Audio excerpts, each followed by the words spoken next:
प्यारे बच्चों, good morning.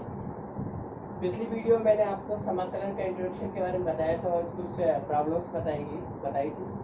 और आज उन्हीं प्रॉब्लम्स के साथ हम आगे बढ़ते हैं। एनसीईआरटी का जो एक्सरसाइज हमारा है 7.1। तो इसके लिए सबसे पहले आप हमारे YouTube channel magic concept of maths को जरूर सब्सक्राइब करिएगा, जिससे आपको मैथ्स की वीडियोस मिलती रहे। तो पिछली वीडियो मैंने जो एक्सरसाइज थी हमारी 7.1 उसका क्वेश्चन नंबर 10 तक कराया था। आज हम लोग आगे बढ़ते हैं, क्वेश्चन नंबर 11 लेते हैं। और 11 है integral x³ plus 5x² minus 4/x² dx। इसका इंटीग्रेशन करना है।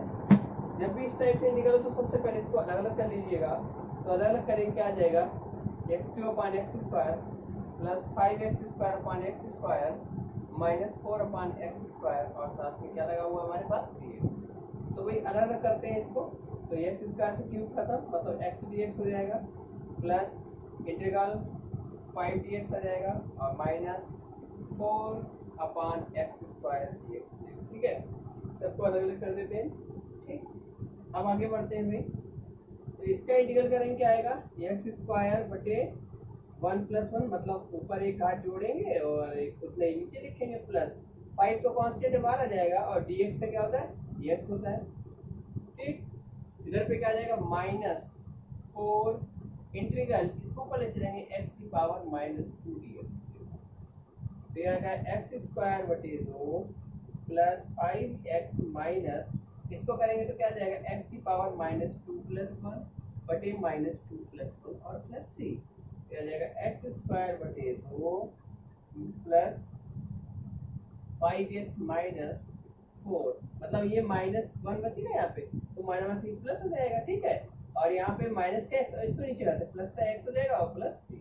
तो ये हमारा आंसर है। ठीक है, तो इसको किया मैंने कैसे, ये था क्या, 4x⁻−1/−1 और ये माइनस प्लस हो गया, इसको नीचे या 4/x। ठीक, इस प्रकार से। ओके, अब पढ़ते प्रॉब्लम नंबर 12 के बाद 11 के बाद 12 पे। 12 नंबर क्या है भाई, 12 नंबर है x³ plus 3x plus 4/√x integral dx। चलिए, तो सबसे पहले इसको अलग अलग डिवाइड कर लेते हैं, वही काम करना है।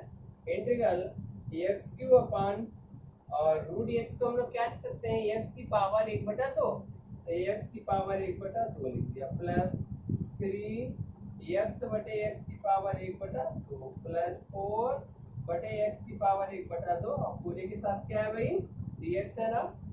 चलिए, इसको अलग अलग कर लेते हैं। x⁻, आधार सामान्य घाते घटा दें, 3 - 1/2 हो जाएगा dx। ठीक, प्लस 3 बार कर दिया, dx पर 1 - 1/2 हो गया, प्लस 4 बार कर दिया, इसको ऊपर ले चलते हैं, -1/2 dx और यहाँ भी dx लिखा है।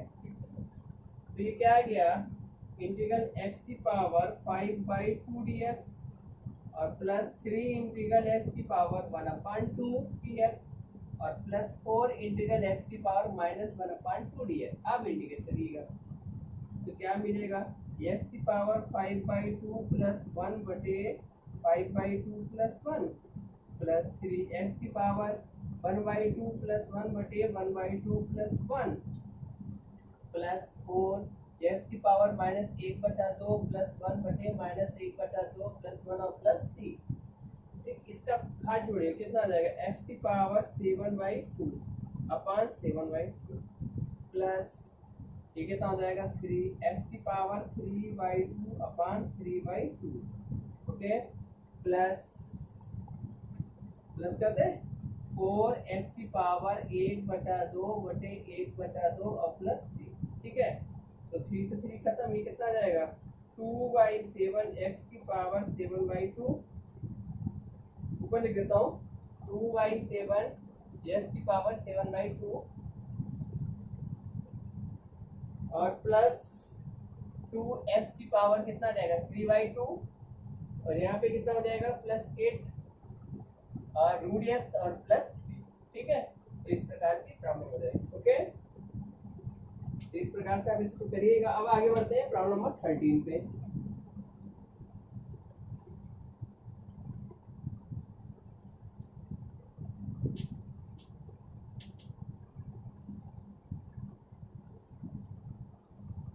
13 नंबर है integral x cube minus x square plus x minus one बटे x minus one d x. तो इसको पहले अलग अलग फैक्टराइज कर लेते हैं। ऊपर से देखिए एक्स स्क्वायर कॉमन ले तो x minus one plus one common ले तो एक्स माइनस वन बटे एक्स माइनस वन और साथ में क्या है डी एक्स। ठीक है भाई, पूरे से क्या कॉमन मिलेगा एक्स माइनस वन, इधर बचेगा एक्स स्क्वायर प्लस वन बटे x minus one d x. ठीक, तो ये कैंसिल हो गया, हमारे पास क्या बचा है integral x square plus one d x. Okay, अलग अलग इंडिकेट कर दिया जाए, integral x square D x और इंटीग्रल वन डी एक्स। इसका इंटीग्रेशन क्या हो जाएगा बताइए, एक्स की पावर टू प्लस वन बटे टू प्लस वन और इसका एक्स और प्लस सी, मतलब x Q upon three plus x और प्लस सी। ये आ गया आंसर। ठीक, इस प्रकार से करना है। आगे बढ़ते हैं क्वेश्चन नंबर 14 पे।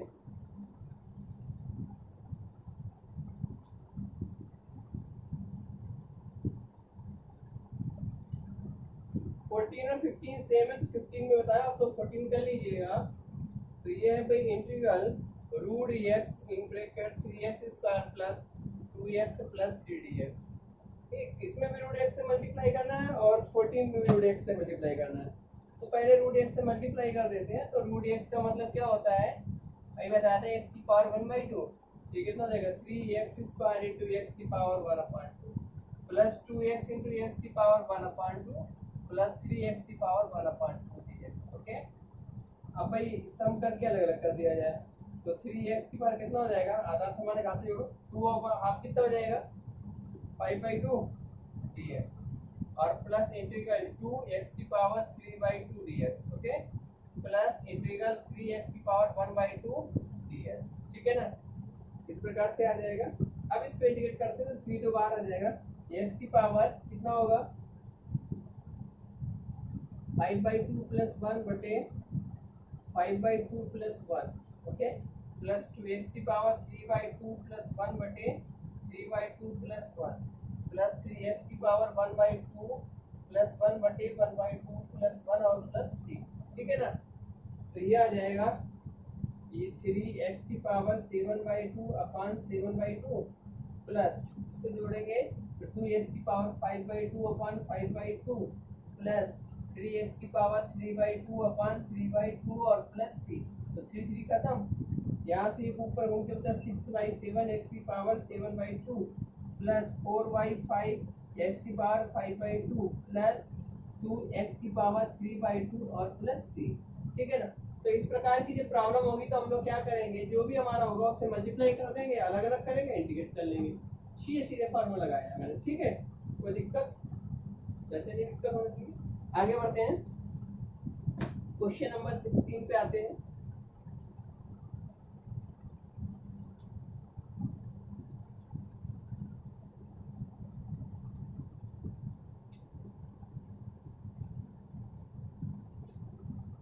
नंबर है integral 2x minus 3 cos x plus e की पावर x और dx। चलिए भाई सबको अलग अलग कर दिया जाए तो आ जाएगा इंटीग्रल 2x dx हो जाएगा minus 3 integral cos x dx और प्लस इंटीग्रल e की पावर x dx। ओके, अलग अलग कर दिया सबको। अब इसको इंटीग्रेट करिए, क्या मिलेगा बताइए, इसका करेंगे क्या जाएगा 2x की पावर 2/2 मतलब 1 + 1 2 हो जाएगा, डायरेक्ट कर लेते हैं। माइनस 3 cos का क्या होता है sin x और e की पावर x का इंटीग्रेशन e की power x plus c। cos x का इंटीग्रेशन क्या होता है sin x, तो sin x लिख दिया, 2 से 2 खत्म, क्या आ गया x² minus 3 sin x plus e की पावर x और plus c। Okay, question number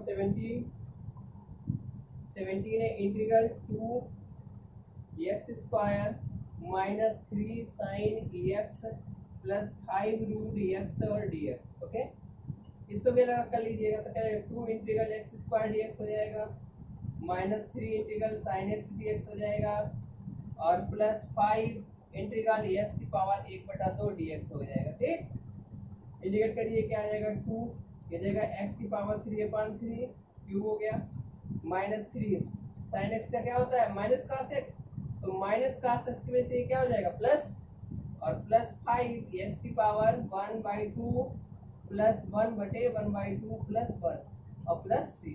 तो ये कितना हो गया 2/3 x³ plus 3 cos x plus, यहाँ से देखो 3/2 होगा, 2 घूम के ऊपर पहुंचेगा मतलब कितना 10/3 x की पावर 3/2 और प्लस सी। ठीक, इस प्रकार से करना है, तो अलग अलग करिएगा देन इंटीग्रेट। ओके, अब आगे बढ़ते हैं क्वेश्चन नंबर 18 को।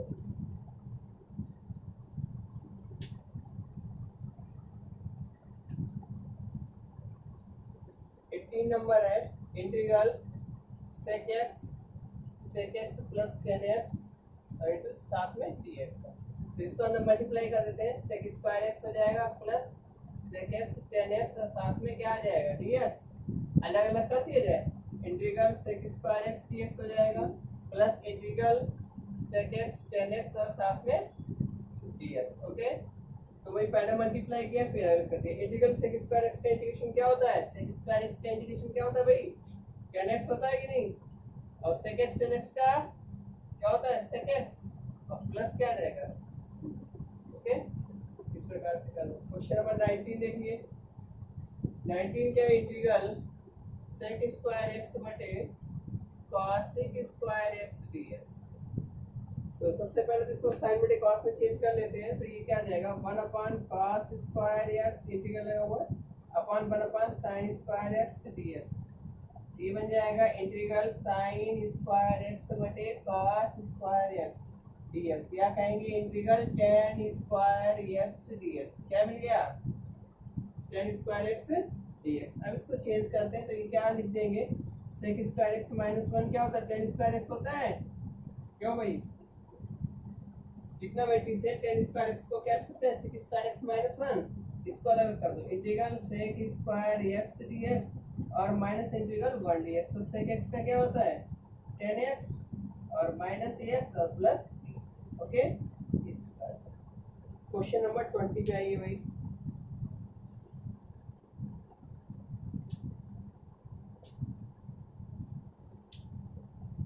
ट्वेंटी नंबर है इंटीग्रल 2 -3 sin x अपान cos स्क्वायर x dx। तो सबसे पहले तो अलग डिवाइड कर लेते हैं, ये क्या बन जाएगा integral 2/cos square x dx minus integral 3 sin x बटे cos स्क्वायर x dx। चलिए भाई इसको ऊपर ले चलेंगे तो क्या बन जाएगा sec square x dx minus integral 3 बार कर दिया sin बटे cos एक 10 हो जाएगा और एक cos पर पहुंचेगा क्या बन जाएगा sec x dx। तो इसका इंटीग्रेशन क्या होता है tan x, इसका इंटीग्रेशन क्या होता है sec x और प्लस c। ठीक, ओके। क्वेश्चन नंबर 21 आप स्वयं करिएगा, 22 भी करिएगा, ठीक है, और सही 22 तक ही है ना, हाँ जी 22 तक करिएगा। ओके, दोनों ऑब्जेक्टिव पार्ट है, आप इसको स्वयं करिएगा। और थैंक यू बच्चों, अगर अच्छा लगे तो हमारे यूट्यूब चैनल मेरी कॉन्सेप्ट ऑफ मैथ्स जरूर सब्सक्राइब करिएगा। ओके।